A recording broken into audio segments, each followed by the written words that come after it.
जो कुछ भी सीखा है आप लोगों के सामने पेश करना चाहता हूँ। आप लोग इसे गौर से सुने। हमारा मुल्क हिंदुस्तान एक आजाद और जमहूरी मुल्क है। इस मुल्क को हमारे कबीर ने बड़ी जिद्दोजहद और कुर्बानियों के बाद 15 अगस्त 1947 ईस्वी को अंग्रेजों के चुंगल से आजाद कराया और आजादी के तकरीबन 2.5 साल बाद 26 जनवरी 1950 ईस्वी को इस मुल्क में जमहूरी निजाम को नाफिज को किया गया और हमारा वतन अजीज जमहूरी मुल्क बन गया। और इसी दिन से हमारे मुल्क में यह दिन जश्न के तौर पर मनाया जाने लगा। आइन हिंद ने यहाँ के शहरियों को खुद अपनी हुकूमत नस्ब करने के लिए खुद मुख्तार बनाया है और हिंदुस्तानी अवाम को शर्त में इख्तियार अख्तियार माना है। दस्तूर ने पार्लिमानी की दर्जे की जमहूरियत के सामने कबीले को अपने फैसले कानून साजी और अपनी पॉलिसी के लिए जवाबदेह बनाया है और तमाम बाशिंदे बिला तफरीक मजहब और मिलत एक मंजर के जमहूरियत में हार के मोदी की तरफ पर दिएंगे।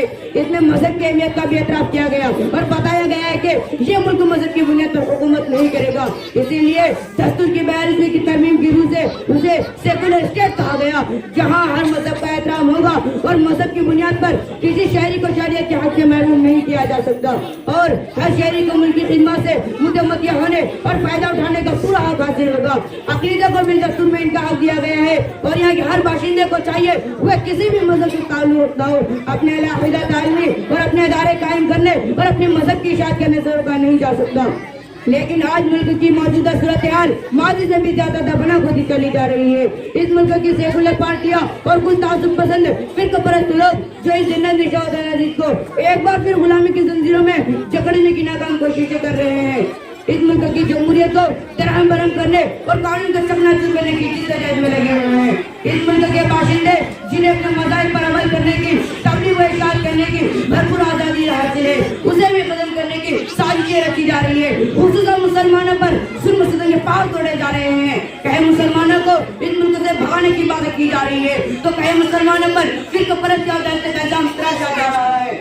एक तस्वीर के नाम पर मुसलमानों को परेशान किया जा रहा है। मुसलमानों के मजहब व शरीयत में भी मुदाखलत की जा रही है और इसको तहरीक करने की आवाजें बुलंद हो रही है तो कहीं तलाश के नाम पर मुसलमानों के बाइनी इताअत को पास करने की कोशिशें की जा रही है। मुसलमानों के इबादतगाहों को मुनहदम किया जा रहा है और तालीमी अदारों को बंद किया जा रहा है। क्या यही जमहूरियत है? क्या मुल्क का आईन इजाजत देने पर राजी है?